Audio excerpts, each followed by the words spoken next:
glasses. I do actually. Do not. Where's Bruce?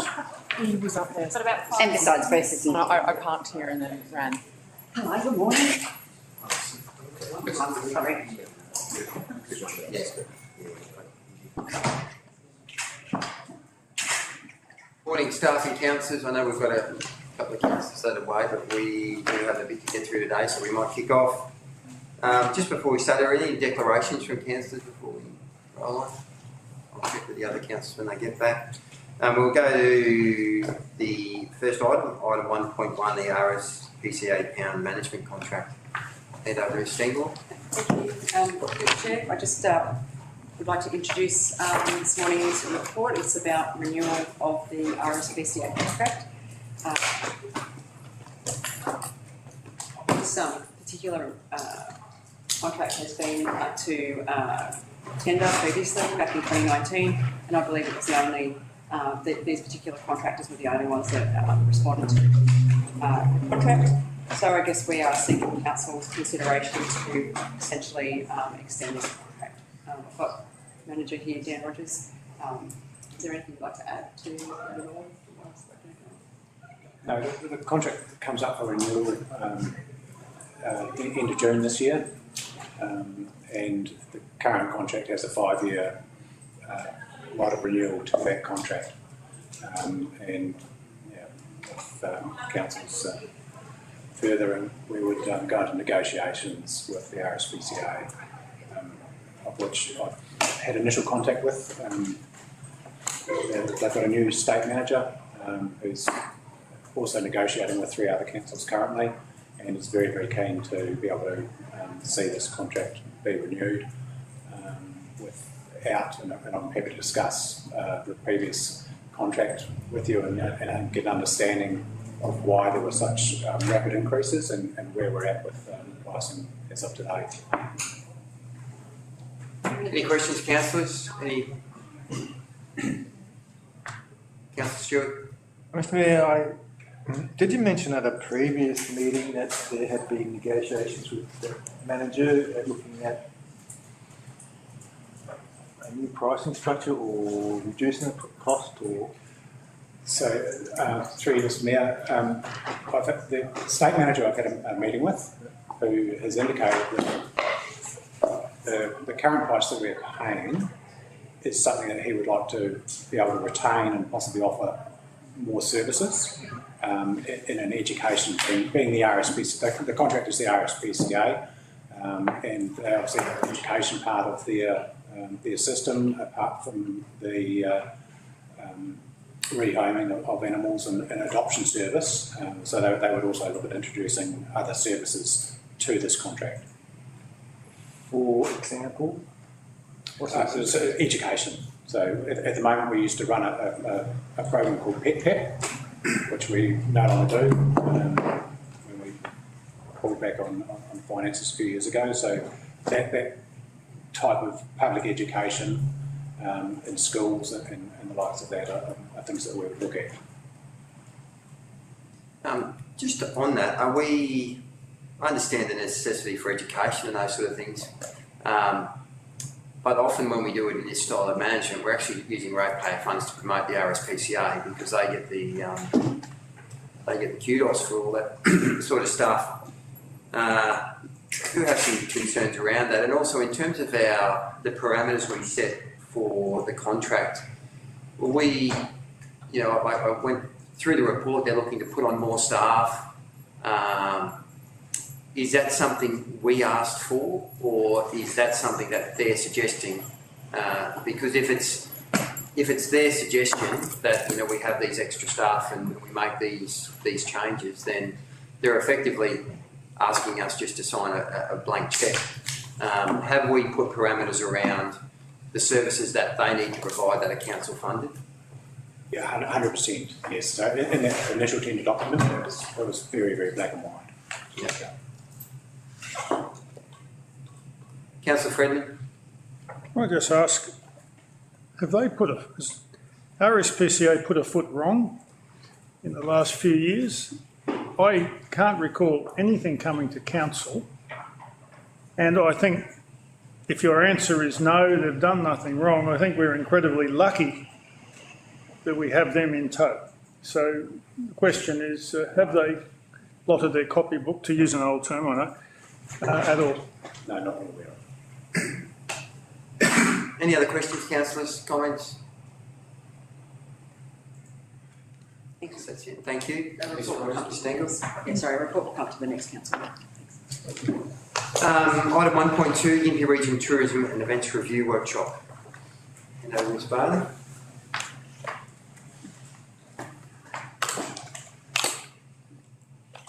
Good morning, Mayor Glenn, councillors and fellow council officers. Before I commence, I would like to acknowledge that we are in caretaker's period.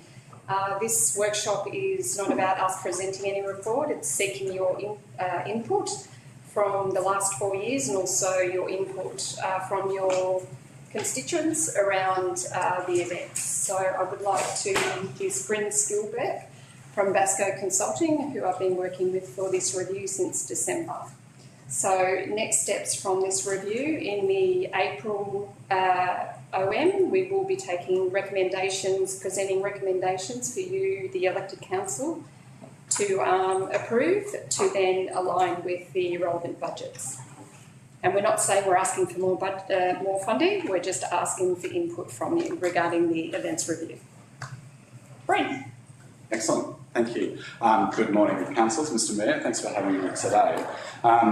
So yes, I've been working with Gympie Council and some of your stakeholders for just a few months now, a fairly brief process. And why we were engaged was to have a look at a review of what's happening right now for events of all types within Gympie. And to make some recommendations for the council and councillors and the team to look at as to a path forward. So at this stage, it's not putting a formal recommendation forward. It's more about looking at the review that we've undertaken as an external party coming in who's been involved in this sort of thing across a lot of regions around Australia and a lot of events, to have a look at what's been observed and to put some recommendations forward about what we would think the next steps might be.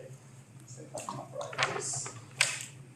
So in terms of this review, what Basco's done so far is looking through a lot of your existing events and how they're operating and what the investment in those is, and doing some consultation in terms of with internal staff, some of your senior management here within council, and then of course today with councillors to see what your opinion is here around the recommendations and I guess the status of events within Gympie.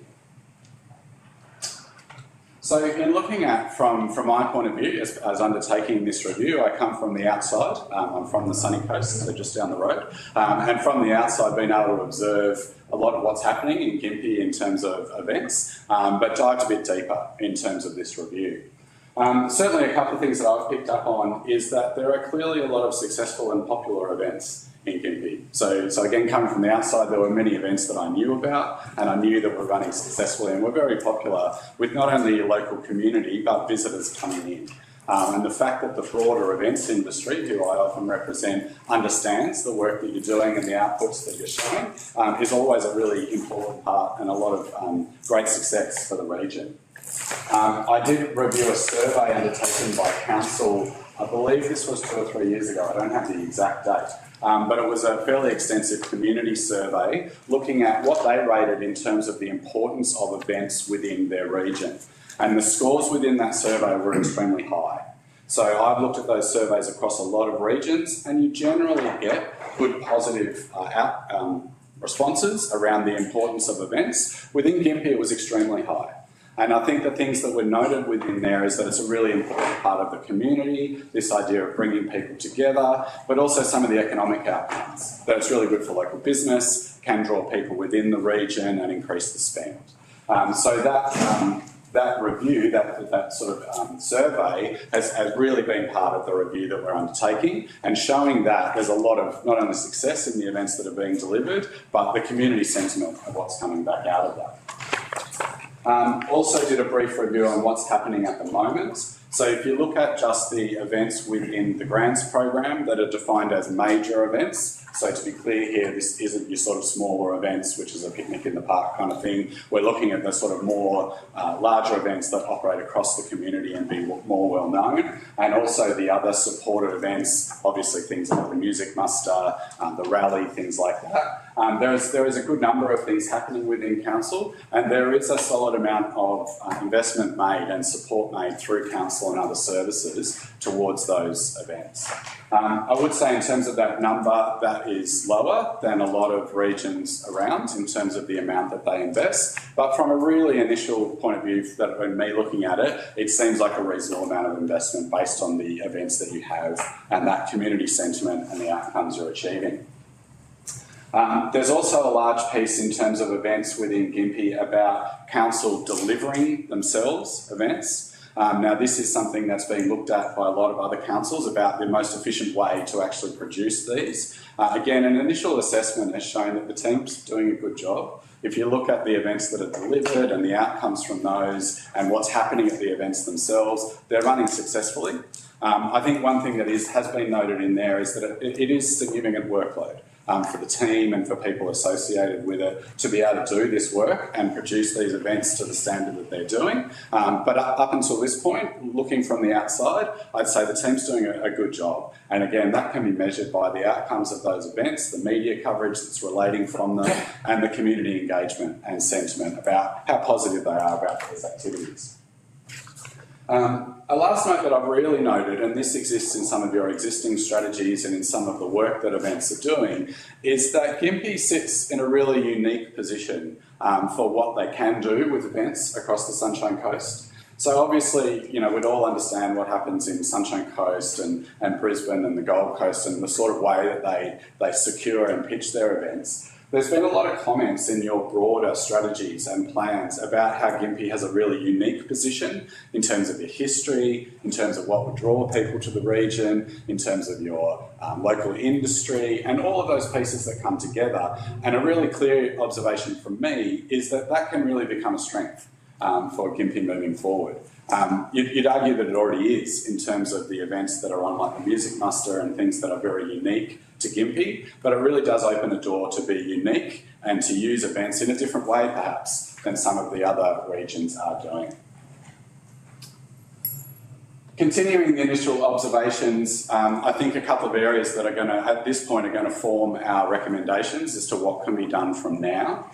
One of the clear points is that whilst there's a lot of fantastic work and events being done across a wide range of council areas, there perhaps isn't a really consistent statement about the why. Why is the region investing in events? What are they receiving in terms of the benefits? And how are they communicating that out to their community and their stakeholders? So again, while each individual group has its own way of measuring the why do we support this event and not that one, one recommendation is likely to be based around some consistency there, looking at all of the different event opportunities that exist within the region and how the best investment is decided. How do you best work out the events that you can support and strongly benefit your region? And I guess sitting above all of that, the recommendation is going to be about working on some simple comments and simple statements about the why. Why does Gympie support events? What do they do for our community and what are we seeking? And I think that sounds like a really obvious thing to say, but in the communication that I've had, those things do exist in the different areas, but perhaps at the moment they're all facing in slightly different directions. So some ability to bring that together and to be clear about why you're doing this and why the money's been invested. And I think that that's going to be really important to the operations within council, how decisions are made. But the other area where that becomes really important is how you communicate it out to your community, to your stakeholders, to visitors, to all the people that are involved in these programs, so that they can clearly understand what you're doing and what you're aiming for. The other observation is that, again, this is very common across councils, but the selection methods for a council support and event activity are pressed across a number of different departments. So there are things going on in the community grant area, there are things going on in the major events area and economic development, and from other areas of council as well, who are engaged in this process. And again, I would think they're all doing a good job of diving down into detail and trying to make good decisions. But one of the observations is because they're happening in different areas and perhaps through different methods, they're again not quite as consistent as they could be in terms of assessing some of these projects. I mentioned this before, but that the staff across council are delivering well in terms of the delivery of events and the work that they're doing within the assets available. From an initial look from the outside, I'd say there's a really driven team who are very connected to what council wants to do and are working hard to do that. One thing that is coming out though is that these roles and the factors that they're being asked to do are increasing. There's more and more events where there is a council role actually on the ground doing some of that work, and the support that's happening with existing events from your community events up to the larger one, the expectations about what council is going to do is increasing. So something to have a look at in the future is to how are those arrangements made. What is council prepared to offer in terms of an in-kind support versus a financial support to make an event successful? Another observation that just through the work that I've seen and what I'm reading is that within Gympie there is a lot of good communication now around events and what's coming up and how you can buy a ticket to the muster and these sort of things.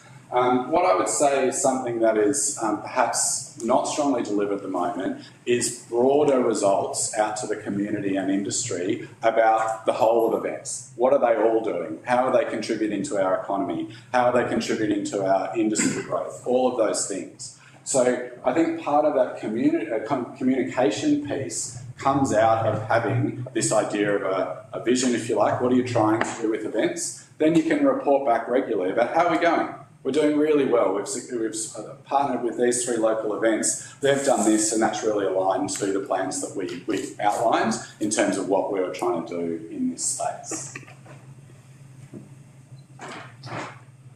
So in terms of the key factors that might drive these sort of things, the first one is what I've mentioned before. It's a bit of collaboration that I think would be needed within council, and certainly including councillors and senior management, about clearly defining the why.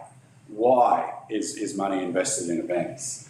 And one of these things that become really important for regions, and a lot of the regions I'm working with are doing this now, is that when you discuss an event, you can come up with lots of reasons as to why it might be good for a region. You can talk about visitation, you can talk about industry growth, as in it's building a business of people that can supply those services. You can talk about community engagement, you can talk about city pride, you can talk about regional reputation, what do people outside of Gympie think about the region. There's lots of different ways that you can put together your statement about why. Why are we doing this? And so one thing that I think a key factor would be is that coming up with that, very simple statements. I don't think it needs to be a 50-page strategy like some other regions are doing. I think it can be a statement about the why. Here's why we are supporting these things across our region, and the how this is being done, so that people outside your community, the industry, your internal staff, everybody has a clear line as to how all these things are going to work.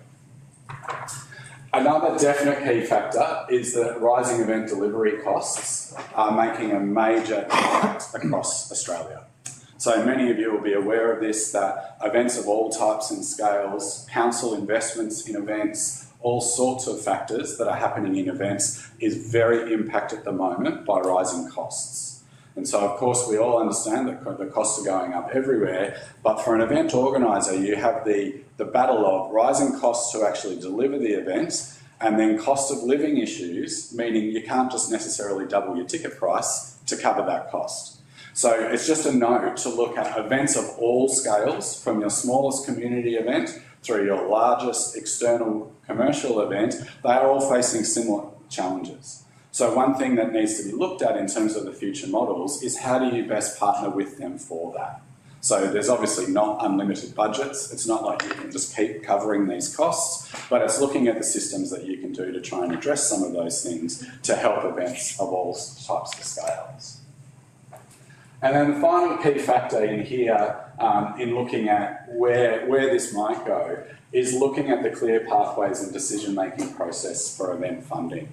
So like I noted earlier, there is a number of areas within council who I think are doing a really good job of managing this funding. So you've got community grants, you've got things being funded through economic development, you've got things being funded by individual parties or as put forward by connections to council and things like that. All very reasonable ways to start these conversations. But one of the key factors, I believe, is having a really clear system as to how this is done. So in terms of when an idea comes through, who does the review of it, where is a decision made, at what point is it raised to council and councillors to be involved in those decisions, all of those things and consistency within them, I believe is really important to the future work in any region. And again, I just want to really stress here that I'm saying this is all being done at some level within council, but because it's spotted into different regions and perhaps isn't completely consistent in the way that it works, that does create some additional challenges, both for your internal team, but also in your ability to talk externally about what's going on and why this was a success and why investment was brought to that event. So in terms of those things, that's been me looking from the outside and talking to your staff and your stakeholders and people within this room as well about where are you at now? And I think I'll get onto our recommendations at the end of this, but effectively, as Tam mentioned earlier, where we would recommend at the end of our involvement in this process will end at a report based on all of this, but it will suggest what can happen into the future. And then I think there's work to be done internally and obviously approved by the council down the line about what does that actually mean. What are we looking at? Do we want to change anything or do we want to leave it how it is? Do we want to look at some of these ideas of coming together with statements about why? Do we want to look about the ways that we communicate that out to our staff and our communities? So the paper that will come out of this, which I'm assuming will be shared to everybody in this room, will talk about some of that research, how we came up with it, and some recommendations about what the next steps will be. It is not at this stage saying we've got all the answers right now. Of course we don't. It's just looking at some pathways that could be looked at into the future. And so through you, Mr. Mayor, I think part of the intention of this session was to throw open to the room and get some initial thoughts about these factors, about events themselves. I guess where particularly do the councillors see that these sit, and what are some important factors that could be addressed moving forward after the handover of council and maybe in some future plans for events within the region? Well, I'll start because I know this has been something I've driven significantly, and I guess I just have some questions around your comment that there's some ambiguity around the message.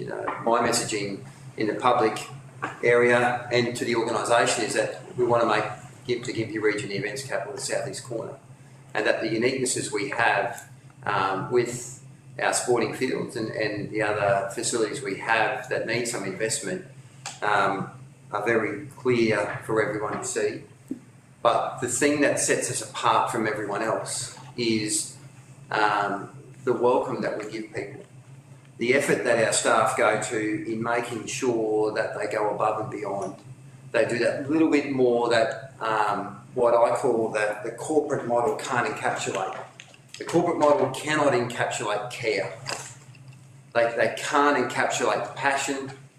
They can encapsulate it, what you'll deliver for an invoice, but that's not everything. And, at the Rainbow Beach Chamber meeting last night and meeting with, the outriggers who want to double their numbers this year in Rainbow Beach, the thing that they kept saying was, we felt welcome.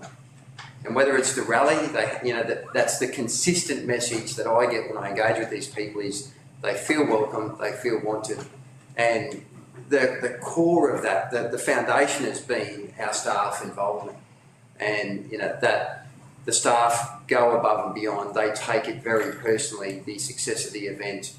They're very much hands-on so that we understand what the needs of the community, because there's often community organisations working in tandem with us, but we understand what they need, we understand what the event participants and organisers need, and that we sort of fill that gap. And to me, that's been our key to success. And it's not a common way to do things. You know, to reach out and touch people emotionally so that they have an emotional connection to our region is not the common approach. But it works because people want to feel wanted. You know, people want to feel that they're welcome in an area. And we all know ourselves, we can go to a restaurant that delivers an amazing meal, but the service is stale. It's very corporate style. They deliver everything on time and you go, oh, that was good. But you have more of a chance of going back to a restaurant where the staff take an interest in you. Even if the meal's not as good, the staff take an interest in you, they reach out, they touch you emotionally and create a connection. And that's what our community does well. And when organisations approach me, that's the one comment they make in relation to other local government entities and why they're looking for a new location is because it's that cookie cutter corporate approach that lacks humanity and heart. And, you know, our success in this space has been, and particularly with the funding, or the limited funding that the team has been simply based around that human connection that we make. And, you know, we can't change from that because we don't have massive budgets to, you know, put bells and whistles to bring people to a region. But we have people coming back year after year, and simply because they know that they're welcome and they know that they're wanted. Councillor Frederick. Thank you, Mr Mayor. You mentioned that magic word, massive budget. When I look at the definition of what an event is and what it intends to do, and then I note your comment that $650,000 a year isn't much compared to other places. There's a reality check here. We just spent over $20 million on an event which happens every week, the Rattler. That's all the welcoming we do. It's the good service. Up until, well, even this year we put in over $1 million. The purpose of the Rattler has been exactly the same as the purpose of every event you're talking about. I'd like you to modify your figures because that $20 million hurt us. And hopefully we'll reap the benefits for a long time. But there's a reality check here. That's been a huge investment. And it gives that, from what I understand from the reviews that the Rattler's getting, it is that welcome that the Mayor's talking about. And it happens not once a year, it happens more than once a week. And it's damn good and it achieves the same thing. So I'd like you to just change the emphasis a bit to recognise our massive investment in that event, that weekly event. Any other questions or comments from councillors? Councillor Deborah. Thank you, Mayor Hartwig. I disagree with some of the summations you made there. I've got a fair bit to do with the Mary Street and the events and stuff happening, and they succeed, I think, sometimes in spite of the organisation. They're constantly battling to either get support to have it go through. There's been a recent issue with the closing off the street and trying to get a second event. It was about an hour's discussion over $15,000 for the community, and yet we come in and there's a budget adjustments for $2 million and it's barely a word said sometimes, it feels. I just don't understand how you can come to that conclusion. I know that you certainly didn't speak to me, and a lot of the events happen in my area, but it's been extremely frustrating for 4 years because it doesn't seem like there's any sort of priority when it comes to the events, and yet events and things happening in our communities, it's what the community cares about.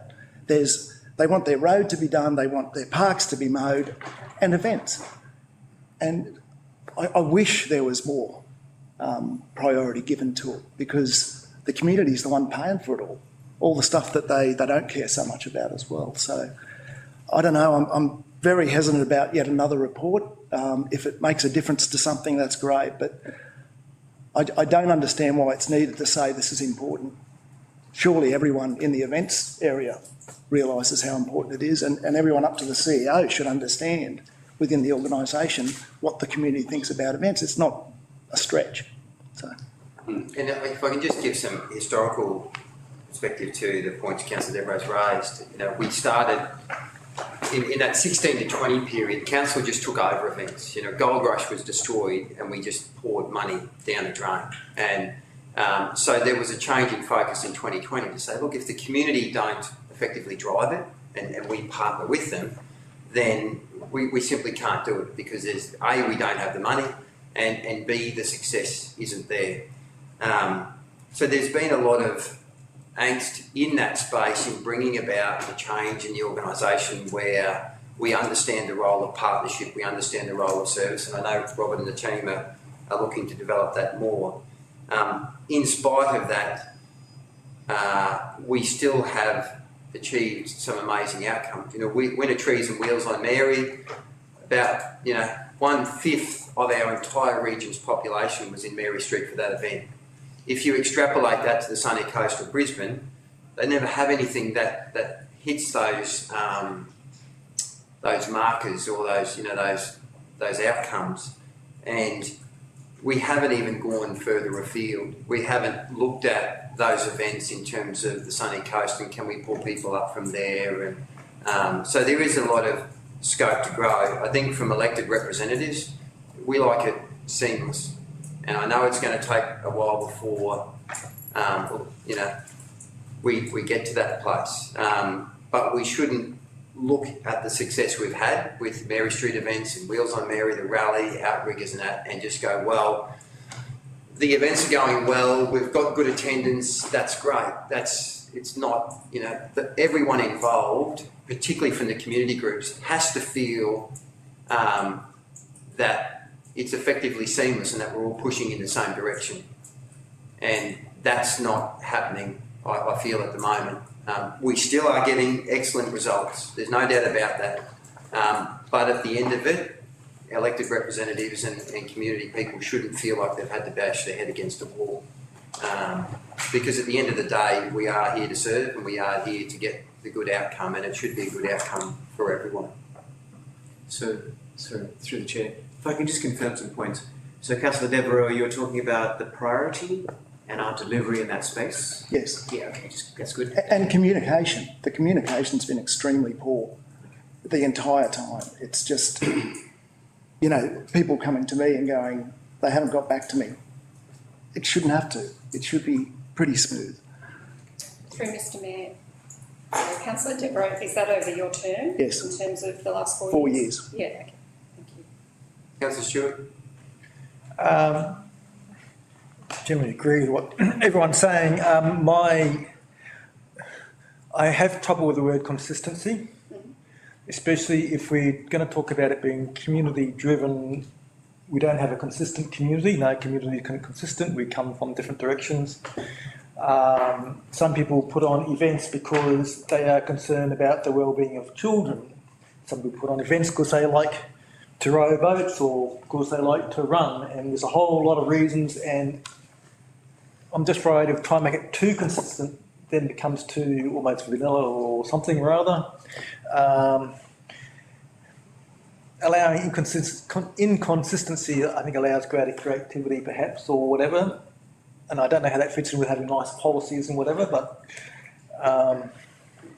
I just have trouble with that word consistency because we are not consistent. In terms of the community, humans are not consistent. Nor is council for that matter, but and the other thing I had was, and I think it relates to them being community-driven events, is that the events are in the first place for community. And I know you sort of come from a tourism direction, but from my point of view, if something goes well for the community, then the tourists will come. And if it benefits the community, then people from outside will also see that. And I know Councillor Milne and I are both involved in Park Run, and that is for the community to get people more physically active in the community. But we know that Tincan Bay and Gympie, each Park Run, there are however many visitors from outside. Some come particularly for Park Run, some come because they're seeing Uncle whoever, and they just happen to do Park Run. But it's not at all tourist directed, and yet tourists coming. And that's probably the same for a lot of our events. Started exactly that way. The Mary Street event started to try and get people to come to the shops. Now, presumably tourists also come. I'll just add some other. You talked about the why, and from my perspective, the events desire that we have created focused on sort of three key areas. Obviously, number one, to bring money in from external, outside the region, to bring it into the businesses in the region. But probably most importantly, to provide cost-effective day out for our residents. So, people go through tough times, and rather than say, well, I'm going to sell the kidney and head down to the Gold Coast to SeaWorld or Dreamworld or whatever for a day, what we can do is we can put a picnic together, we can go to Rainbow Beach, we can look at the outriggers, the kids can play in the sand and the surf, and then we can go home again. And it's an effective day out, or whether it's watching the BMX at one of their events, or walking through Raleigh Village.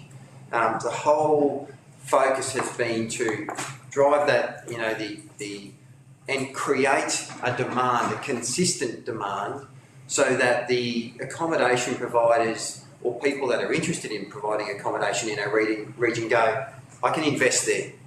Over a number of years, there's a consistent pattern of demand for accommodation, and it's a safe bet to invest money in the Gympie region.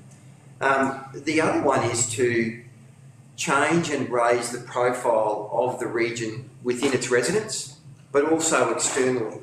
And the skydivers at Rainbow Beach, the major benefit probably wasn't in terms of the economic impact to Rainbow Beach, but every one of those divers had Instagram accounts. Most of them were followed internationally.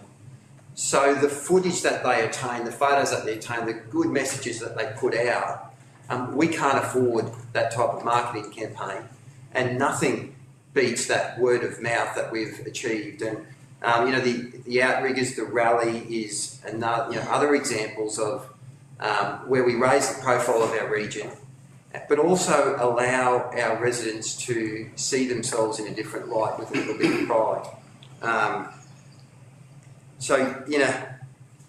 That's the focus or the reason why we have been doing it. In terms of how funding is allocated, I am loath to support these prescriptive processes that basically shackle our staff. There's delegations that can be given, there's processes that can be put in place to ensure that there is financial accountability. But they're appointed to positions because we believe they have the skills and the ability to achieve the outcome we want. We've got to let them do that. And in the event space, like from what I've seen, it's very fluid. And if we are going to lumber our staff with this prescriptive process, and that's why I don't believe the grant system that we've got in place now works.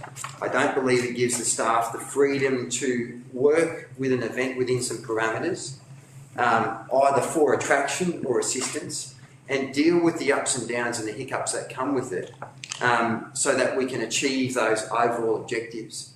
I know it's part of the sort of the world we live in now to lock everyone in a box and chain them up, but I have faith in our staff. I have faith that they understand what we're trying to achieve, and the last thing I want to do is to see a system that says, unless all these boxes are ticked, we're not going to support it. And when someone comes to them to meet with them for an event, they need to walk out of the door with confidence, and that confidence either be that's a no, or confidence that the person that they're talking to has a delegated authority to make some decisions and make some initial commitments so that they can start the process of getting that event off the ground with the understanding that council has an in-principle commitment to deliver a number of things. If, if people come to Miss Bailey and they sit down and they have a meeting and she's not in a position where she can make some commitments in terms of what her team is going to deliver, might as well not have met. They have to walk out of the room knowing that council will deliver these things. There might be a few things that are up for discussion, but they can move forward with the organising and the planning process so that momentum can be maintained. The last thing I would like to see is for that conversation to be had, that the event team understand what is on the table and the opportunities there, and then you send them off to someone else. Well, don't talk to us anymore. Go and talk to those people over there that don't really know events, don't understand what we're trying to achieve, haven't been a part of this conversation, and they'll determine whether or not you get any money. It doesn't work. We need to be agile, we need to be fluid. Yes, there needs to be the appropriate controls around how that money is spent, but sometimes an event might receive some support because it's seen as a part of a jigsaw, and that piece may not fit into the restrictive parameters that are often set. But someone in that space can understand that, this fits in with these other events, and we may need to give it a little bit more funding than what we normally would, but the flow-on benefit to everything else delivers, that value for money and delivers the outcome that we're trying to achieve. You can't do that through a grant process from a committee that sits at arm's length to all of that. You've really got to trust the people that we put in those roles and let them get on and do their thing. And, we had that initially. There has been a shift to this grants process, and I don't think it's allowing the staff at the front line to do what they need to do. And I'm not supportive of the system that we've got there at the moment. Is there anything else from any other councillor? Councillor Deborah? Thank you, Mayor Hartwig. Do we have an events calendar yet? Yes. Is it public facing? Are you, through Mr Mayor, sorry, are you talking about the major event or the community grants? Events. Yeah, so there is an events calendar on the council website, and the major events are also on Visit Gympie website. And is it a year ahead constantly, or is it? As soon as events are approved, it actually goes up. So Visit Gympie region, the plug-in for events was only finalised last week. So prior to my commencement 3 months ago, there were no key events on there. And so we're working to change that. When you say when they're approved, do you mean like with budget, or do you, because that'll be a bit behind then? Well, no, so once in terms of I guess there's a couple of areas. So once we move forward on what's classed as maybe a major event in my area, it goes up straight away. And when it's a grant, it goes up straight away as soon as my team receives it. Wonderful. Sorry. No. So just because we need the assets, like we need the image, the information and all of that from community grants to put it up. Lovely. But as soon as we receive it, it's up. So communication, you mentioned that it's an issue, and it has been an issue again, not just in this area, but we've heard for 4 years that yes, communication's an issue, yes, we're working on it. I haven't seen much done in that area at all in 4 years. I'll say not much. There are definitely areas where it's improving, such as the road schedule, fortnightly road schedule and the stuff being up. But, when we have a big event here, a street event, for example, and you're hearing the day after, I wish I'd known it was on, you just go, how can people not know about it? I realise we don't have a daily paper now, and that is difficult to get past.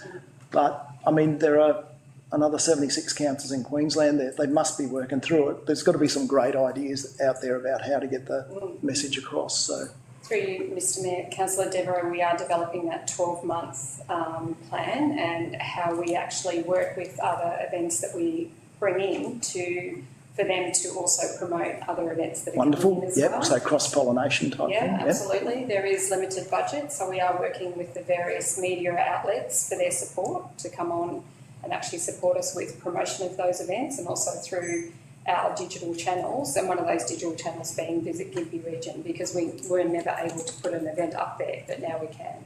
So that all is actually getting reviewed. The team now run what's called campaigns, so every time we run an event, they will be running a campaign as part of that. So Mary Street, East Strong Mary, you'll see a campaign as part of that. We ran a campaign for Connect to Christmas, also for the summer safety campaign. So they're just learning how to run campaigns and then delivering them very well. Thank you. Yeah, but that will change. I hope so. Well, it is changing. Councillor Ward.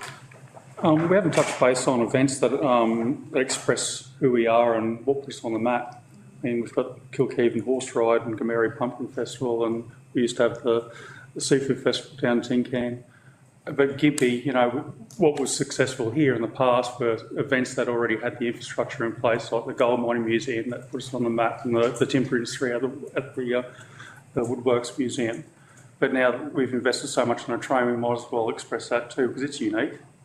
Not many places have a train. But there's also expressing what the interests of the town, and the Wheels on Mary was exactly that. It just showed exactly what the town's interested in. It's just fast cars and loud engines, and everyone comes out of the hills, you know. And we've got a perfectly good airstrip out there that they'd be more than happy to reap the rewards. And we've got 2 driver education units in Queensland. One's here and one's in Araby, and to get that up and running, you know, would be fantastic. But anyway, I'll leave that to you. You guys are the professionals, but that's my bit. If you want to listen. Any other comments, questions, councillors? Councillor Mill. Well, digging down into that why, I think that's a really good question, because there's obviously different levels of events. From my understanding, we've got paid events like Keystone events, which are basically like a big sugar hit to the region, and then you do have those smaller events, which are your trickle time, which can actually boost up your trough times here, there and everywhere. Yep. And so that's, yeah, to clear whether it's a sporting event or if it's other events highlighting other regions, or whether it's internal to our own region, it's residents, because I mean internal tourism or internal economic driver from events exists instead of actually trying to draw in. So it's, I think the why is probably more broader than just a couple of those. Say, I know I don't have a 50-page, but it is. There's actually quite a big why you do something. It's a little disappointing that we've lost some key events that were kind of like Gympie Gold Rush or the Gympie Gold. That doesn't have to be a major event. It can be a accumulation of a lot of smaller events or supported events. But whereas council's role in that, we seem to do everything in Mary Street, but that Keystone event hasn't happened, or even small events for the October month to actually highlight that, you know, Gympie's history, I guess. There's things like, well, maybe run that was, well, I think we were a host of the advertising and maybe 1 or 2, but it was actually everyone else's little events, and we actually just collated them all for the month of May. Really great. It's right up there on your tourism driver, because I think that's like number 2 for what people are wanting to do. So I think the why, the how, I got concerns myself was because how much do we actually have to put in through manpower? I know our staff are great, but I do notice our budget lines, and it does start to affect our long term, and it is ratepayers' money.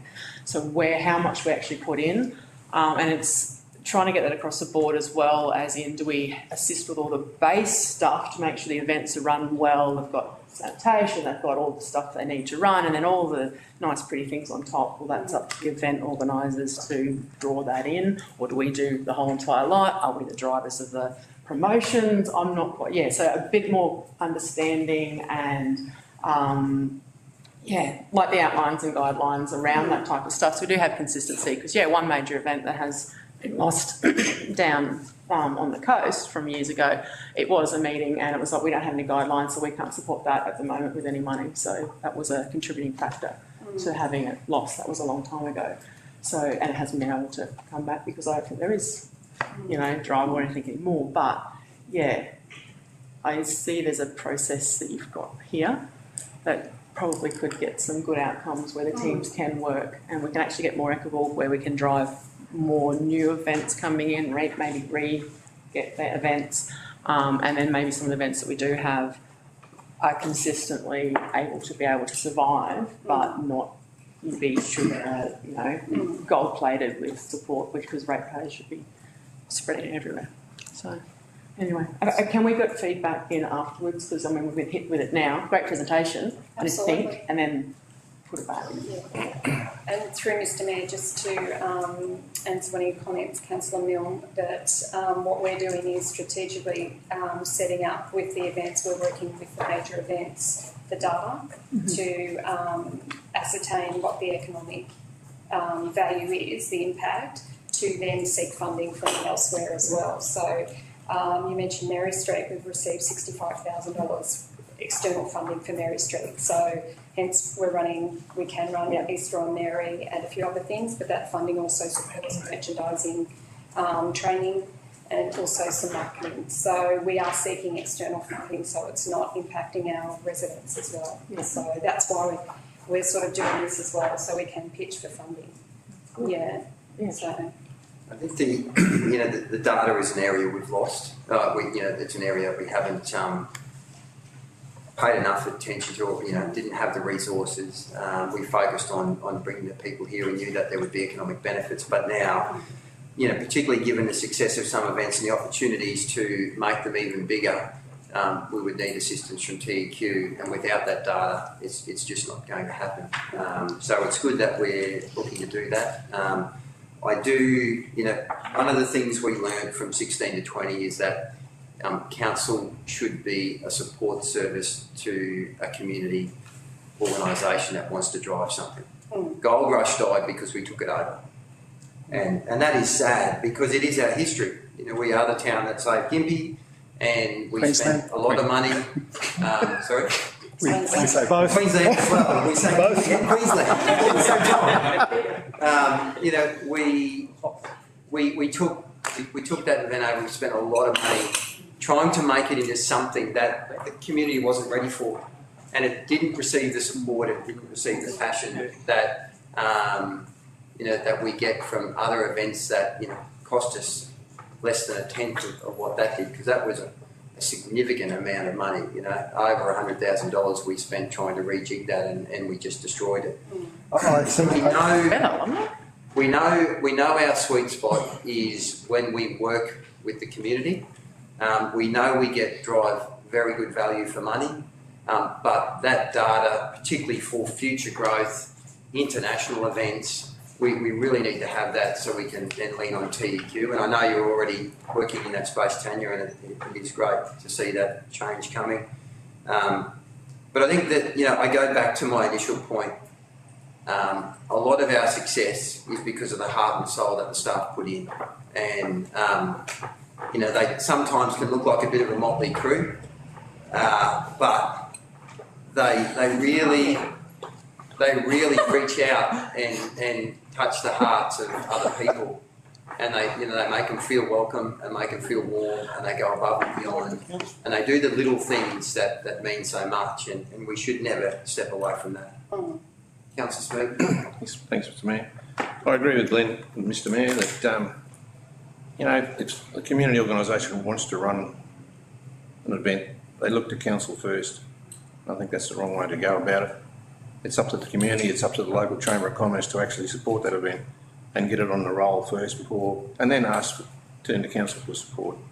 So I know a lot of events have fallen over because they haven't had community support, haven't had support from the Chamber of Commerce, and then council's blamed for the demise of that event. So I think we've got to try and educate our communities and say, right, if you want to have an event, you start the ball rolling, and then we'll give you every assistance we can from there on. Councillor Stewart. Yes, Mr Mayor, I have a slightly different take on the Gold Rush. I think it was dying anyway, and the committee that was seeking to keep it going was dying, and council tried to extend its life, and I agree that didn't work, but and I think the Gomerri Pumpkin Festival's had issues about having a committee that keeps it going. And so then part of the question is, how much does council intervene to make sure something keeps going, or do we just let things die sometimes? I didn't want the Gold Rush Festival to die, but the reality is there wasn't a local community group that was willing to take it up.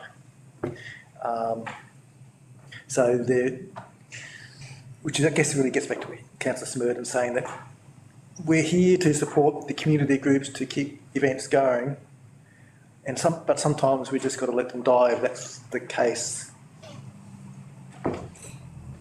There's something else that'll come up anyway. Councillor Devereux. Thank you, Mayor Hardwick. I'm glad you touched on the community with this because, and supporting the community groups. I think quite often the perception is that they aren't supported like they should be. That's certainly a couple of groups I know of that, and a few events that have struggled to get off the ground or close down or whatever because the perception can sometimes be that council doesn't want them, that the organisation or that is actively trying to shut them down. That's the perception, and it's a hard one to overcome.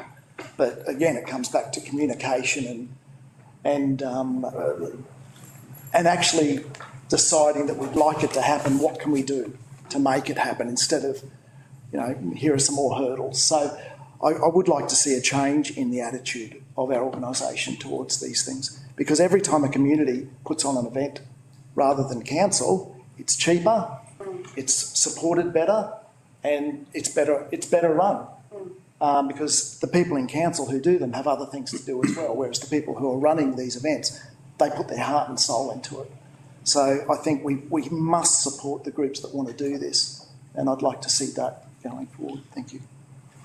Any other questions, comments? Councillor Milne. I'll just put on the back of Councillor Devereux is we're sitting here as, strategic, but from an organisation's perspective, having those guidelines or for staff to actually follow confidently because it has endorsement, would that make it easier to be able to support events because you do clearly know, where you can direct your staff efforts or money or things like that? That would help. So I know there's opposition to having something regimented. It doesn't have to be. It just has to be a guideline, as in this is where we set our boundaries. So that would assist us being able to facilitate that. Through Mr Mayor, that's correct, Councillor Milne, because currently all the funding sits with, or a majority of the funding sits with the community grants. It doesn't sit with major events. So, except for things like the muster that sort of sits in my area. So when we want to make a decision on an event that we know will work and will actually drive some key economic impacts as well as community and social, we're unable to move forward. So hence the guidelines. You need some autonomy. Pardon? You need some autonomy to do the job that you've been appointed to. Yes. And the system, the community, I've said it plenty of times, the system that we've got doesn't allow you that. Doesn't give you the freedom, doesn't give you the agility to move on the spot and change as things change. And I, from where I'm sitting and what I see as an external, that's the system we had. That's the system we had, and we've moved over to this system in the last 12 months. I just don't see it working long term. Councillor Devereux. Can I just say, if that's an issue though, that sounds like a pretty simple thing to fix. And there is a resolution coming. So, through the chair, look, there's all the information that we've talked about and got advice from you is good, so we can make sure that Bryn and Ms Bailey take that on. But there is another piece that comes through the budget workshop, so that'll be something that we look at and how we put all that together into a system that makes sense, not only just takes the actions of this platform and puts them into the budget. It's interesting because 3 years ago, we were talking about bringing all the community grants, environment grants, all the grants together under the one group to make sure there's consistency in whatever, and now we're talking about splitting them apart again. That's a purposeful decision of council, not of staff necessarily. We discussed it at council 2 or 3 years ago, bring all the grants together. And now we're going the opposite direction. That's all right, that's fine, we experiment things and whatever, but it wasn't a staff decision, it was definitely discussed in council over I think 2 3 years ago. the community stuff and the environment, having, you know, some consistent guidelines works. The event space is fluid. And, you know, often the rally, one of our, you know, it's all fluid premier event, you know, when they initially came to us, it's quite fluid, Councillor Miller. They came to us 3 months out from the event they wanted to put on and said, can we do a round of the Queensland Rally Championship? And we went, oh, yeah, we think we can. And then they said about 2 weeks later, can we bring the ARC as well? They normally have a 12-month window that they work with. So there had to be a lot of fluidity in the systems that we had to allow everything to happen in such a short space of time. And, you know, whether it's cycling events or other opportunities, they won't knock on your door, Miss Bailey, 2 years in advance.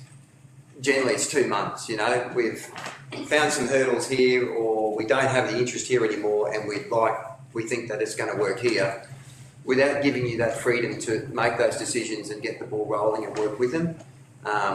Then all as we're doing is hamstringing you. And for the first 2 years of this term, that's the system that we had. And this one has been trialled and it just doesn't work, in my opinion. Councillor Deborah. Thank you. I promise I'll roll this up soon. I may have misunderstood. I assume when you went about your budget, I didn't mean grants specifically. I was talking about stuff outside the grants. Is that what you were talking about, or were you talking about specifically grants? I was talking in totality. Yes, that's what I thought. And when it comes to the grants for events and stuff like that, are you involved in looking at those as the head of your area? Through Mr Mayor, no, but the previous coordinator of tourism and events was. Okay, thank you. But moving forward, I will be. Wonderful.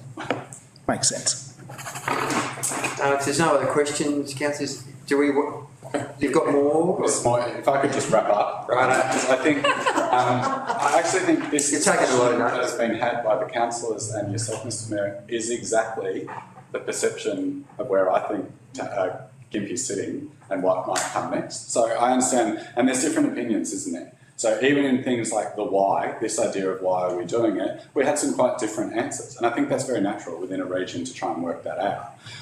And so in terms of the recommendations that will be put forward in my review, and this is a suggestion from me about what you can do, and then I step away and internally make your own decisions. But this idea of the recommendations, I think kind of summarises a fair bit of what you were discussing. So one of it is develop and share clear outlines and goals for council support. And I do not mean that there is one statement that fits every event, because it can't, right? We all understand the difference between a really high value investment event versus a lower community event. They're different, right? But I think that what's lacking, what could be improved at the moment are some clear sentences that are around each area. And taking on board a lot of what you said, Mr Mayor, there's some fantastic language in what you're using. But to be open, I can't find that. So if I'm an external person coming in wanting to know what's happening in Gympie, unless I was fortunate enough to meet you and see your inspiration around events, I don't know what that is. So part of it is turning the ideas and the discussion of what's been made here into this plan, something you can release, and then you can use it consistently, which Councillor Stewart does not suggest that every event is the same. It suggests that the outcomes that you're looking for can be put into allocated areas of how it's being funded. So the difference between a community grant and an event sponsorship, those sort of things. Secondly, this idea of creating a tool to assess how each event supports council. Again, I'm not suggesting one tool fits all. I'm suggesting that you look at, there is a very strong tool, I believe, in the community grants area, but there are things that currently move out of there and we kind of assess them a little bit by feel, rather than an actual assessment of what is this doing, how much is it worth for council to invest, and what are the outcomes. And part of that, a benefit of that, is it does help clear up for people who are seeking investment. At least they understand, how is this rated? How come that event got sponsorship and I didn't? You have an answer to that question. The third recommendation is to further review the planning of council management for event support. Exactly what we talked about, this idea of community grants versus external funding versus every other area of council. I think it's clear within the conversation in the room that this is something that everybody believes can move forward. And then finally, one that I've always felt is really important, and it was great to see this was brought up in the room, is this idea of it's all good and well to have a plan and a system, but if the community and the people involved with the events don't know what it is, then its value is limited. So the key recommendation is this idea of being able to talk more broadly to the community about these pieces. Celebrate success. Talk about when things are going really well. Talk about how you are actually contributing to that as a council and, spending ratepayers' money in a clear way.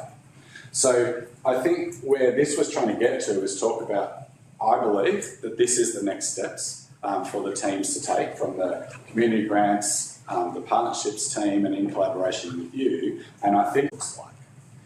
And of course that will involve further consultation with all of you and whoever's in these seats going past the election, but that's still to be developed. But I guess what we're looking for here is a summary of what we believe is the next steps, what needs to be done.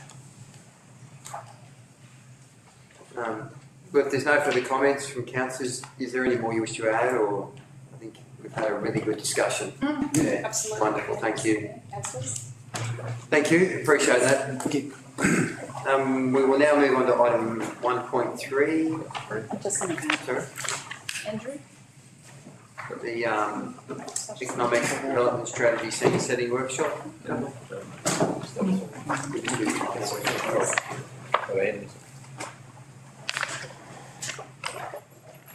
I'll hand over to you, Mr. Lewis.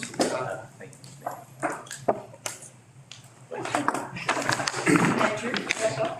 I would like to, through Mr Mayor and councillors, introduce Andrew Crane, who's our coordinator of advocacy, economic development, and also Sasha, who's from SC Leonard Associates, who's here to discuss and receive input from you regarding the economic development strategy that we're developing. And just on that piece, the tourism and events does sit is an arm of the economic development strategy. So I'll let you go. Thank you very much. I'll just do a bit of a brief introduction. So good morning everybody, and it's really a privilege to be studying this strategy for the region, because it actually will encapsulate diversity of the economy, its strengths and opportunities, and some of the major projects which are coming forward, like the Rumba Pumped Hydro project, and how the region can actually get the maximum benefit from those types of projects, from suppliers and job creation. This will be the first of a series of 4 or 5 workshops which go through the phasing of the development of the strategy, and it will build on the existing work which the council has done in terms of its economic profile. So that was the work we presented in June, July last year around economic workforce and demographic analysis, looking at the key industry sectors, their direction, one of the new emerging industry sectors which are coming into the region as well, and also some of the challenges which the region faces in terms of an ageing demographic, ageing workforce. We'll also bring into play Commonwealth and state priorities and policy, and how that relates to the region and what those opportunities it presents. And also looks at global trends, so things like artificial intelligence, robotics, changes in skilling requirements, technologies, new and emerging businesses, business models, which you may be aware of, and how they play within the future of the region as well. So there's a number of factors which we'll be looking at. For me, the document isn't something which is going to be sitting on the shelf.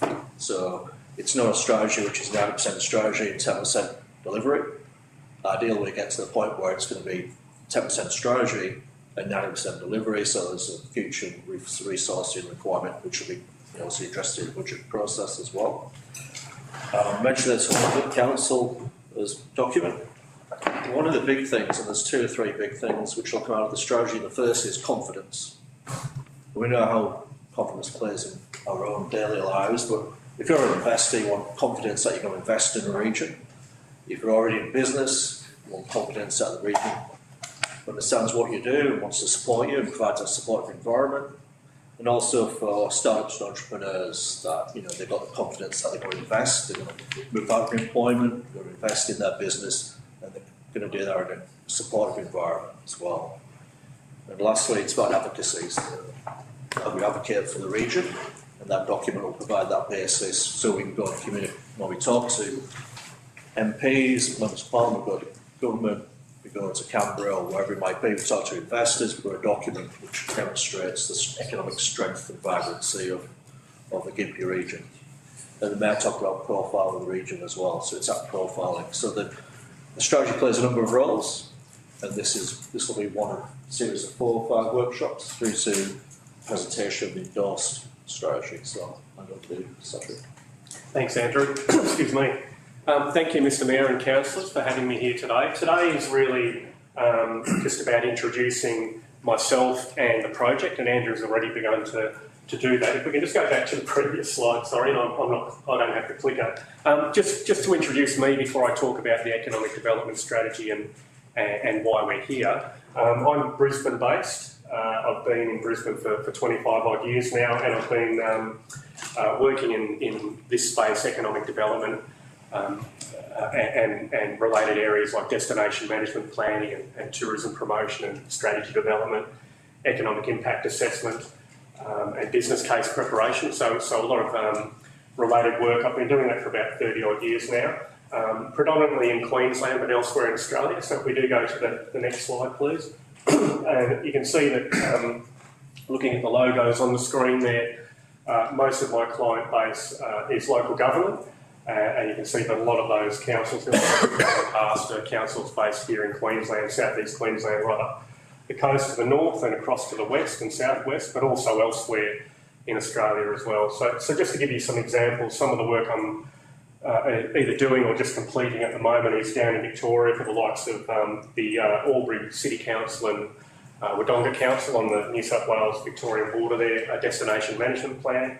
I've recently prepared economic development strategies for the likes of Gladstone Regional Council and Central Highlands, and I've also done a lot of work in this neck of the woods for Sunshine Coast Council, Brisbane, Gold Coast, Scenic Rim, etc. So that's the sort of work that I do, and hopefully from that extensive body of work I can apply my learnings to the Gympie region. However, when it comes to the Gympie region, I'm no expert. That's why I'm here to speak with council and to speak with a raft of stakeholders throughout the process that we'll be going through to learn about the Gympie region and look at how we can help, as Andrew says, develop a visionary economic development plan for the region, but it's one that also needs to be pragmatic, practical and action-oriented, and something that council can actually use. So today I wanted to talk a little bit about council's roles and functions in economic development as well. So if we go to the next slide, please. As I said, I'll talk about the strategy purpose and the desired outputs. I just want to touch on what we mean by economic development as concept. And as you'll see when I talk about that, it's actually an all-encompassing subject matter, so nothing's off the table. And then I'd just like to move into, with what time we have, a bit of a discussion. There's a line of inquiry that I intend to use when I engage with various stakeholders in the region, beginning with council. We might not have time to get through all of those questions excuse me, today, but I'd certainly be interested in knowing or hearing from everybody around the table where you'd like to focus my attention. What are the things I need to be aware of when we talk about key attributes, when we talk about key issues, opportunities for the future, and those sorts of things. So I'll also talk to that. So if we go to the next slide, please. So the purpose of the strategy, and this comes from the brief that my firm responded to, it's to prepare a 5-year economic development strategy for the Gympie region, of which council will be the custodian of that strategy. And it's really building on council's continuing commitment to promoting prosperity or economic development. As I said, and as Andrew said, it needs to be visionary, but it also needs to be an evidence-based and practical and action-oriented strategy. So it's a strategy for sustainable economic development, one which identifies priorities or will identify priorities for the region and key projects and recommend actions to support a strong economy into the future. Thank you very much. We move on to the next slide, please. So what do we mean when we talk about economic development? This is a definition that I've been using for some time now. I know that it was actually adopted by Economic Development Australia some time ago. There's variations of this definition, but I just think it's important to articulate what we mean when we're talking about economic development. particularly when we're going through an engagement process. And as I said, it's about ensuring that, making clear that nothing's really off the table. So economic development's typically, it's about the continuous improvement in a region's level of income and capital or wealth, but importantly the distribution of that wealth amongst the community through expenditure and through the creation of jobs. Now it's typically measured by in terms of investment, in terms of income flows, job creation, but importantly it's also about these qualitative factors that I like to talk about. So improvements in education, skills, health, culture, community wellbeing, a sense of place, and even the natural environment. So they're all interwoven, community, culture, environment and economy. So when we think about economic development, it's ultimately about improving quality of life. So I like to use the term prosperity as opposed to economic development. If you were to do a Google image search, for example, type in economic development, you'll probably find the first couple of images of things like, architects in hard hats with plans in front of a building, or it might be a chart showing, rate of economic growth somewhere. Or it might be, a guy welding something, in a manufacturing plant. All relevant, but it's much broader than that. So, and as I say, ultimately we're thinking about what's the mean. This is a means to an end, and what's the end? It's about community wellbeing. So part of our process that we'll be going through is to ensure that we're strategically aligned with council's other key plans and policies and strategic documents like your community plan. Because economic development feeds into that. We move to the next slide. Back to the project, and these are the objectives as articulated in the brief that we responded to. So it's important that the new economic development strategy is reflective of the region's economy and projected growth trends. So we'll be doing the necessary data analysis, and in fact we've begun that, building on the work that Andrew mentioned earlier. It needs to articulate a shared economic vision for the Gympie region and importantly confirm the role of council in economic development. Again, I'll speak about that in a moment. When we think about a shared economic vision, who's sharing that vision? So it's council, or is it council? Is it council and the community? Is it other key stakeholders? Is it funding bodies and partners? So I'm interested in your views on that, and we'll be ensuring that as we go through the process, we'll be seeking out people's views on what they see as a preferred economic future for the Gympie region. The strategy needs to identify how the levers that council has on the Gympie region economy can be used to good effect to support and promote positive regional economic development outcomes. And some of those levers might include your land use planning powers, your regulatory processes, business licensing and permits, for example, providing information and support to businesses, particularly micro businesses and small to medium-sized enterprises who are looking for assistance, who are looking for information. Now that assistance doesn't necessarily have to come directly from council, but council can be a conduit of that information. Marketing and investment promotion is another lever that council has. Infrastructure and service delivery at a local level and the management of key services and key items of infrastructure as well. And of course, council has a very important role to play as an advocate for the community and for the business community of the Gympie region. So these are some key levers that council has and the sorts of things that we'll be looking at in terms of how do we deliver a practical and action-oriented strategy. Importantly, and this really goes back to the shared economic vision, we also need to identify where the resources of other stakeholders, other key agents of change can be leveraged to good effect and in the interests of the Gympie region community or communities. So how do we leverage funding that's available from state and federal government? How do we work well with our chambers of commerce and our tourism bodies, for example, to ensure that we're all on sharing that vision and on a shared pathway to prosperity? If we move to the next slide, please. This builds on the previous slide, and this is, I guess, my attempt to articulate and summarise, if you like, what I'd call the core economic development roles and functions of local government authorities.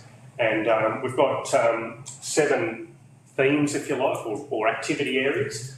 And I'll just touch on each of them briefly. But research, strategic planning and direction setting is one of them. That's something we're doing now. We're in the very early stages, the day one, if you like, the preparation of the new economic development strategy for the region.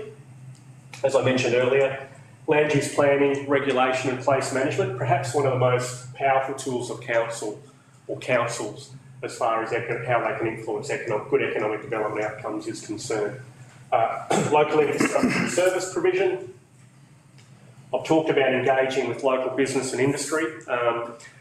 That's one area. The other is actually looking at how we can facilitate investment from outside the region through investment attraction, through marketing and promotion. Tourism and events. Tourism is probably, we heard a lot about events earlier this morning. Tourism as a sector, if you like, or the visitor economy is perhaps one of the few industries, maybe the only industry that councils get directly involved in through things like events planning and delivery and management, and through, for example, visitor information service delivery through EVICS. So that's a really important area of consideration as we develop the strategy for Gympie, or for the Gympie region.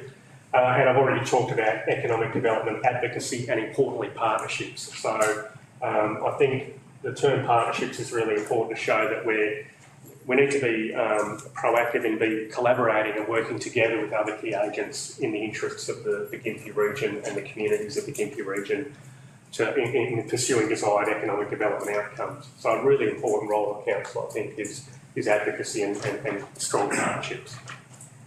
We move on to the next slide, please. So today what I wanted to do was really just get your initial thoughts on where you think, either individually or collectively, we should be focusing our attention. This is really at a broad level the line of inquiry that I would typically use when I'm engaging with a raft of stakeholders. So, I need to know about the attributes of the Gympie region and its parts. What are the things that we can build on? What are our points of difference? What makes us unique that we can build on? What are some key issues or constraints that are preventing us from realising our potential? What are some opportunities for investment and employment in the Gympie region? Are there key projects that we should be aware of that are either in train, that are coming to fruition, that are just thought bubbles at the moment that we need to be aware of? Projects that could support the region's economic development moving forward. I've talked about the vision. What is our vision? How do we define prosperity for the Gympie region? Interested in your views on that. And thinking about what I've just provided you with an overview of regarding council's roles and functions. What do you believe are some priority considerations for council as an organisation, as a promoter, a facilitator and a supporter of the Gympie region's economy? What are the things that you feel we really need to be focusing our attention on to make this strategy not just visionary but also practical and implementable and effective? So that's a very short and sharp overview of why I'm here and the work that I'll be doing with Andrew. So I might just, through you, Mr Mayor, open it up to the room and perhaps take any questions and comments that you might have, but also if you'd like to just use this as a bit of a guide and tell me what you think you'd like to see us be focusing our attention on as we move forward. Bearing in mind that this is really day one of this project, so I'll leave it to you to guide me. Councillor Wardock. Okay, economic development and people that come up with innovative ideas to, come up with fantastic ideas, ready to build the economy, and they end up sprinting face first at a steel door called town planning. It's where fantastic ideas go and die, and people turn around and just walk away shaking their head. So if there was ever a battlefield within our organisation, it would be the town planning on one side and economic development on the other. The only problem is they've got all the weapons and you don't. Yeah. They've got the state legislation and all, and they just come down on a ton of bricks. Rather than asking the question, what are you trying to achieve? Let's work with you. You don't get that because they're stepping on eggshells, because if they step outside the line, well, then they're at risk. So it's just easy just to say, no, go away. Really interesting first point, if I can respond through you, Mr Mayor. That's something that comes up pretty much everywhere I work. And I'm not discounting the comment that you've made because I think it's a valid one. And I'm interested in, and it does come up everywhere I work, but to varying degrees. So I'm interested in to what degree of difficulty we face with town planning here in Gympie. I'll be interested in what the business community have to say about that as well as other things. But yeah, it's certainly, as I said, it's a really, and as you pointed out, it's a really powerful lever of local government, and it can be used to good effect or it can prevent things from happening, sometimes with good reason, other times for no other reason than bureaucracy. With planning, there's always the challenge for people to understand that we're a service provider. Yeah. We have clients, and over 80% of our clients are mum and dads, so they don't have the financial backing to go and get massive reports done for things that don't seem to be necessary. I think you can look at a planning scheme and the Act as a form of regulatory control. And that creates a certain mindset in relation to the interaction between applicants. And I even think of if you look at someone as an applicant, you see them as someone that you determine whether or not they get what they want. We need to see ourselves as facilitators, and that the planning scheme facilitates a form of regulated growth that is in line with community expectation. When you see yourself as a facilitator, your first port of call or mindset is how can we make this happen? And sometimes the answer is, look, you just can't do that, and that's fine. But sometimes it's just little tweaks to how our planning team interact with applicants can actually deliver an outcome that may not be everything that the applicant wants, but it's enough to make it viable and enough to allow that investment to occur. But it's a mindset, and I know our team has come a very long way from where they were a number of years ago. Planning will always be the thorn in the saddlecloth of local government, and it is always a constant struggle. But I think having that overarching view that we're here to facilitate rather than regulate will help deliver better outcomes. I'm sure Mr. CEO is well aware of our concerns in that space and is looking to make those changes. But because it doesn't, you can have all the glossy documents, you can have great photos, you can pump up the tyres of the region. But if there's not that willingness from that planning team to go, okay, our job here is to facilitate. We've got clients. We don't have applicants, we have clients. We've got to follow the rules, there's no doubt about that. We can't sweep things under the carpet or pretend that regulations don't exist. But how you interpret those regulations and the extent to which you condition them often is the thing that pushes people away. And we just need to have that willingness and a desire to facilitate. We'll go to Councillor Milne and then Councillor Deborah. My memory serves me very correct, but in 2019 we did a massive body of work, well not me, I wasn't here, but council did a massive body of work which was an outcome of concerns raised through some regional economic development strategy planning, and it was called Better Pathways to Planning. So there was a big study, there was a heap of engagement with all works. I don't know if anyone else remembers that body of work, but that was actually done. An action plan had come out of it. I'm not quite sure if we've actually done anything in that action plan, but it was exactly what we're saying here. Was it had been identified as a big block, massive strategy put together to try to identify it, and I'm not quite sure if we've actually done anything with it. And I was excited to actually see it go happen from an external, come inside, and I've got the action plan in front of me. I don't think we've probably done anything. I haven't heard it since being in this council. So it has been identified. It's just disappointing we haven't probably done anything with it, the body of work. Sorry. Internal piece of work, was it? Or? No, it was on the website. It used to be. I've got it all here, but it should be somewhere in the depths of council. Well, I can give you the copies here. Look, there's reports up the wazoo in our organisation. They're everywhere. I mean, and same in the event space. You can't buy care. The thing that separates us from everyone else is our staff care. You cannot buy that. You cannot contract it out. You only get a certain level, heart and passion.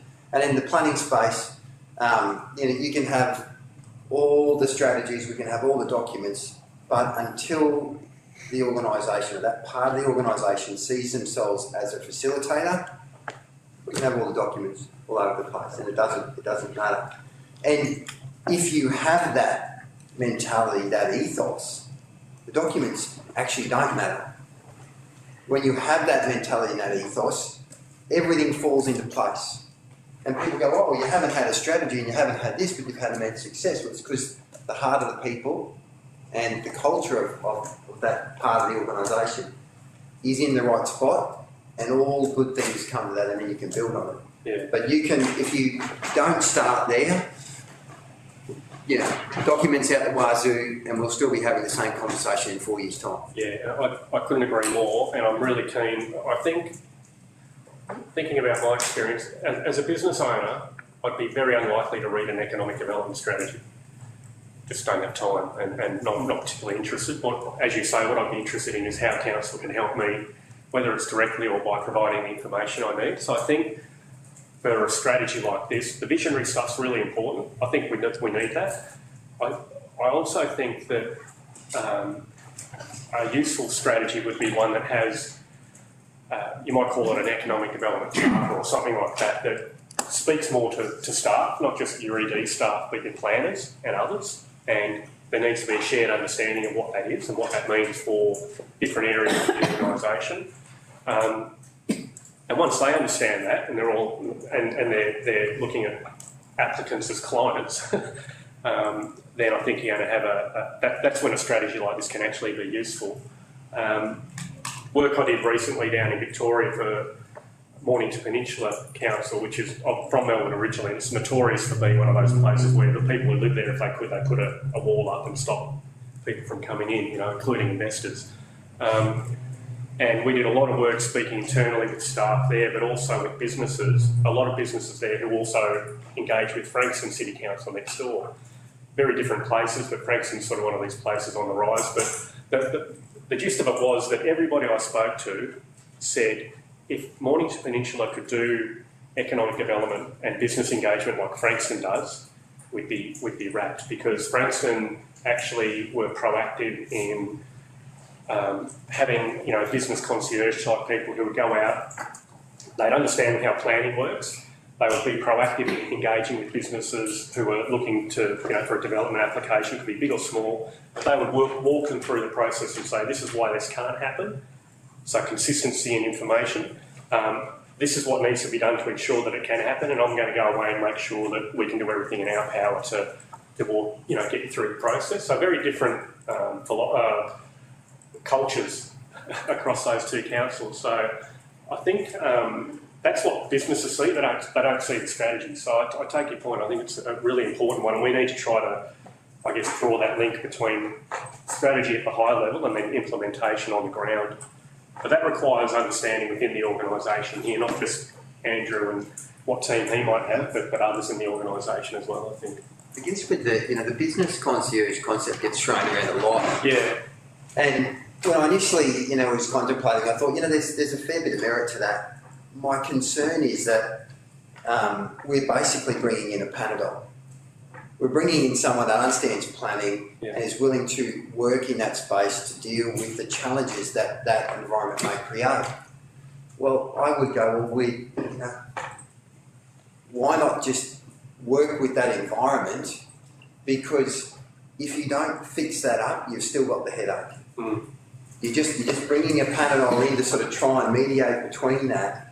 But that's still going to be there. There's still going to be roadblocks. There's still going to be a lack of understanding and a lack of change in mindset. So if we change that mindset there, then the role of business concierge actually essentially goes away. Yeah. And everyone in planning actually sees themselves as part of that business concierge process. And I understand, that idea. I just sometimes wonder whether we can do it a little bit better. Yes. Cecilia? Through yourself, Mayor, the collaboration you talk about is essential. So the planning team, but also with other teams across our organisation, it's not that, but the planning team have been working really hard. They've had extreme workloads of late, and they do care. But but the end result has to be something that allows, and we're actually doing our planning scheme review right now. So the time is good. Let's see what the opportunities are. I don't want to hold up that program, but I do want both programs to speak to each other at the end of the day. So I think that collaboration is something that I hear strongly from elected members, so that we get that right. Councillor Devereux. Thank you. Through the mayor, I've got a number of points here just on the concierge thing. Yeah, well, just thought I'd warn you, if anyone needs to go to the bathroom, now's the time. So we did look at that concierge thing early on. There was a lot of discussion about it, and from my recollection, the issue that was brought up is that, while they are there to help, unless the planning is also there to help, then all we're doing is your Panadol. We also tried to bring in something, a slogan sort of a thing, which was how can we help, instead of the roadblock when it came to planning, just to get that in as a mindset. And I'm not sure that it's there yet from the amount of complaints and stuff. Now, I know that planning's there to say no occasionally, and a fairly hard no on certain things, and I'll back them all the way on it.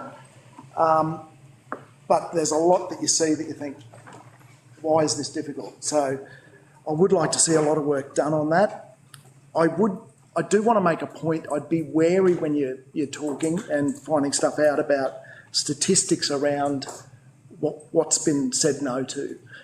Because quite often I'm finding from people ringing me up and talking to me that things get stopped in the pre-application period and they don't count. Right.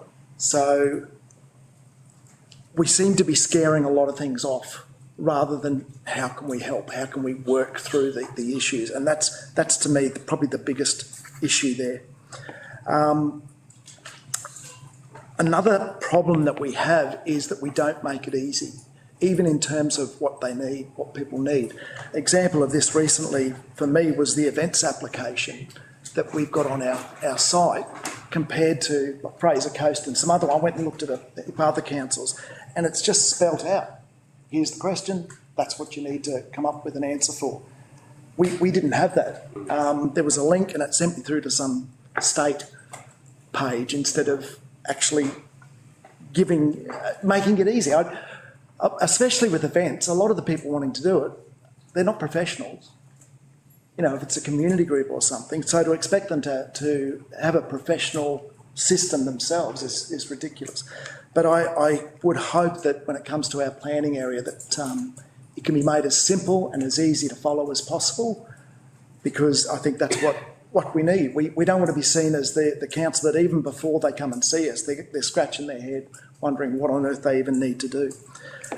One of the most important things too for me is advocacy.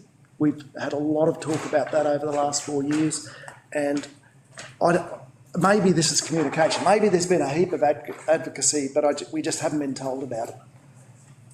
That's a strong possibility, but, you know, unless we are told, we can't be expected to know. And from there, unless the community's told what their council is actually advocating for all the state and federal governments, they assume nothing's being done, because surely they'd tell us.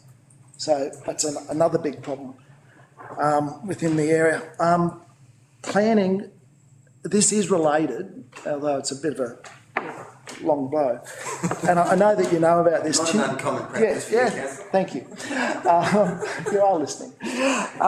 Chinchilla, which I believe you've heard about too, they've got a thing where every month planning produces a report on what applications have been made and what the status is, whether they've gone through, so that they can see where things are being held up. Do you know what I mean? Where there's something's gone wrong, and there should be an explanation about that. I think that sort of transparency for councillors would be extremely useful, because, you know, there was something with the airport recently, and I think the guy said that was 7 years or something, and there have been reasons for it, but, you know, it would be great to know if there's a problem. Because as far as economic development is concerned, again, if we've got problems that aren't being dealt with, we've got to know about it. And sometimes the only way to know about it is a report, a bit of oversight and a bit of a nudge. So, thank you. That's it. Councillor Stewart. Mr Mayor, First, a side issue, well, not so much a side issue, but Is this for the planning, for the... Yeah, right. Yeah, just answer councillor Deborah. No, for the planning side of things, I mean, and to mention a few times, but I think sometimes what happens is people complain about how slow our planning department is, whereas actually it's themselves. And sometimes people, planning will say, ask for more information from a developer because there's gaps in what they provided, and then they don't provide the information. And I know that happened with Nolans in terms of the accommodation. It took them a year to answer some reasonable questions or something like that. So it's not always the planning department's fault, I don't think. And I also know, and obviously we all had people complain about proposed developments because it was going to ruin the neighbourhood and whatever, so it is a really hard gig. That's not what I was actually going to raise.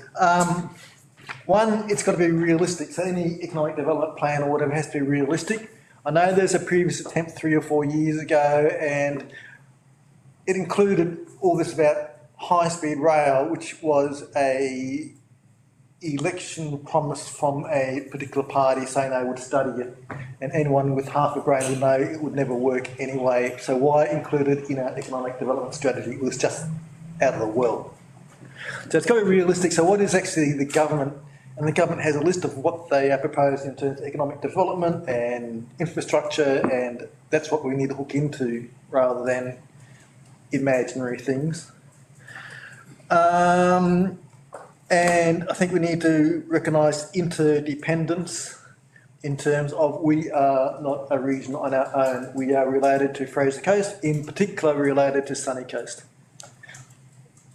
Back when I was working in another job, at least half the professionals in the office commuted from the coast. And that was before the highway was 4-laned.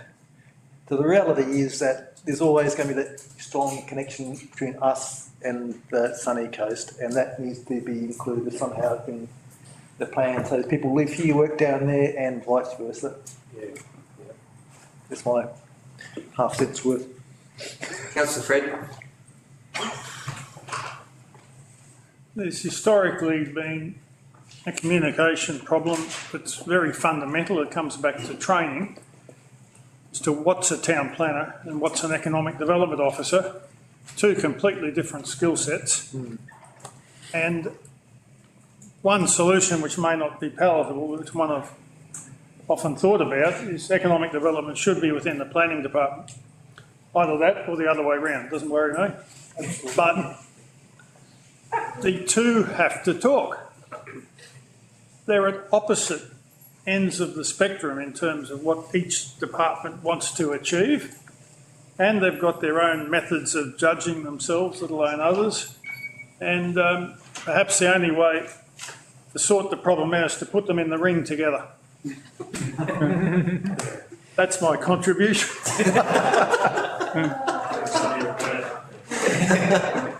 And to add to that, you've got to know your enemy. Keep your friends close, your enemies closer. Honestly, because you'll never win a battle without knowing your enemy, and the enemy of that is town planning. I'm sure we all agree.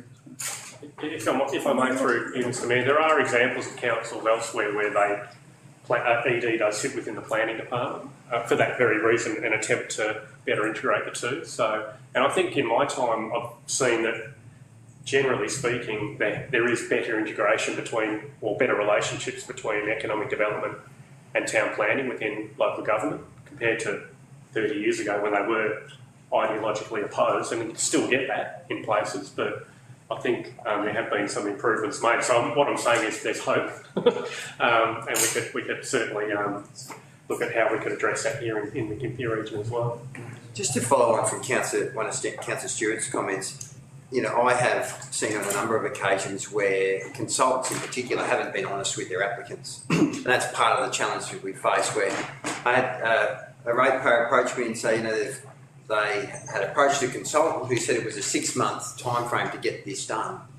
And they're like, why should it take that long? And now their statutory time frame allowed for 3 months. It's just the consultant was so busy they couldn't get to it for 3 months. But they didn't tell the client that. And, you know, other occasions where I often see consultants they seem to get involved in a I'm bigger than you argument with our planning department. And I've seen where our planning department have said, if you give me A, B and C, or give us A, B and C, we'll tick this off. That's where we need to go. Just document with that, we're good to go. Everyone leaves the room, applicant, us, and you would think the consultant would understand what we need. They had been arguing for X, Y and Z. When the report comes in that we think is going to be A, B, C, it's actually X, Y and Z because they're right. And when we say, well, no, you haven't given us what we need, we say no to that again. They don't reflect that to the applicant. They said, oh, council's just said no. So there is also, if there was a way that we could actually hold the consultants or the people that these applicants engage to account, particularly publicly, that would help us as well, because particularly for a period of about 2 years there, every issue that was raised to me in relation to planning was because of dishonesty from the people that were representing the applicants. And yeah, so I don't know if there's a system that, whether it's what Councillor Devro is talking about, but there needs to be some way that these people that are taking a lot of money from mum and dads for jobs, can be held to account, just like they expect us to be held. Yeah. Any other questions, councillors? Comments? Councillor Mill? As the last session, this is all thrown on us now. Yeah. What to absorb? Is there an opportunity to email back? Yeah. Yeah. And timeframes. If I may, through the Mayor, I'm keen to speak to each of you individually if that's something you'd like to do. Also to have at least these questions put to you and give you time to reflect on them. And this morning's been really great in that often we'll start at this really high level about, what's our vision, and just you've gone straight into the nitty gritty, which is great. We've got 4 weeks. So, Happy birthday. So it certainly gives me some things to think about, but I really appreciate getting more input from councillors to help guide me in my engagement with externals as well. I think it's really important that we have this conversation, this scene-setting conversation first, and then we've started our. In fact, if we could go to the next slide, if that's okay. I think there's 2 left. Very brief. This is just an indication of timing from here. So as I said, we're in the scene-setting phase now in February. We've started our research. So Andrew mentioned the economic profiling work that had been done previously, and we're also looking at updates to that information through the, for example, council subscribes to Economy ID. We're using that. We're using ABS data, tourism data, etc. So that'll be taking place over the next month or so. I'll be reporting back through Andrew on what we learn, and that includes a review of key documents. So the one that was mentioned earlier, that'd be appreciated as well. But so, we're looking at other material like a community plan and corporate plan and current operational plan and external documents as well. We'll pull all of that together and, as I said, present that to you. Then we'll also then be consulting in the direction setting phase. So that's when we'll be focusing on our external consultations with chambers, with individual businesses, with key government agencies, regional development bodies, etc. And then that'll all feed into a bit of a directions paper, if you like, and that's what I want to come back to council with and actually workshop that with you and say, well, this is what we've learned, this is what we think, this is where we think you're headed, or where you should be headed in terms of strategic themes and directions, and I'll ask for your response to that. And that'll be prior to us then drafting the strategy itself. So there'll be opportunities along the way for you to provide your feedback on what we hear, what we learn, and what we begin to recommend. And through that iterative process, I think we'll come up with a strategy that's not just visionary but also useful as well. So we're planning to do that over the course of the next few months and have that ready by June, July.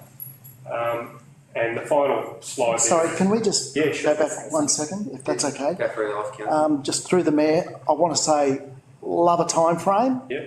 I love the words delivery phase. Yeah. Really nice.